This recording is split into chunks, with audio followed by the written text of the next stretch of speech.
السلام علیکم۔ ہمارے چینل الیاس جمیل کو سبسکرائب کریں اور بیل آئیکن کو پریس کریں تاکہ ہر آنے والی نئی ویڈیو آپ تک جلد سے جلد پہنچ سکے۔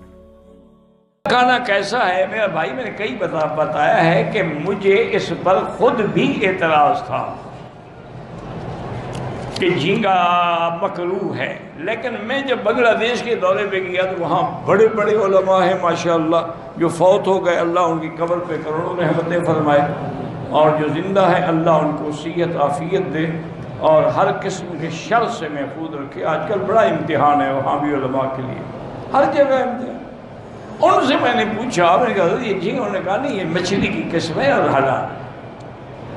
تو اس کے بعد پھر میں نے ان کے ساتھ بیٹھ کے دکھایا کہ جب علماء کہہ رہے ہیں، اور پھر جتنا مچھلی کو بنگالی سمجھتا ہے نا، کسی کا باپ بھی نہیں سمجھتا ہے، یہ مچھلی کی ایک ایک نسل کو بھی جانتے ہیں، ایک ایک قسم کو بھی جانتے ہیں۔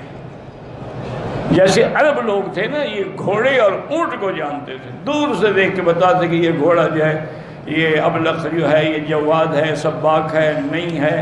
اونٹ کو دیکھ کے کہتے ہیں کہ کیسا اونٹ ہے۔ پھر اونٹوں پر ان کے امتحان ہوتے تھے کہ اونٹ وہ ہو جس کی منہ اتنا پتلا ہو کہ گلاس سے پانی پی لے۔ اچھا ہمارے یہاں بھی ہے، روہی کا علاقہ جو ہے نا ہمارا، اس میں بھی اونٹ ہوتے ہیں بڑے زبردست، اور وہ اونٹ اتنے تیز ہوتے ہیں کہ جیپیں آپ کی جو ہے نا فور ویل ڈرائیو، یہ مقابلہ بھی نہیں کر سکتی۔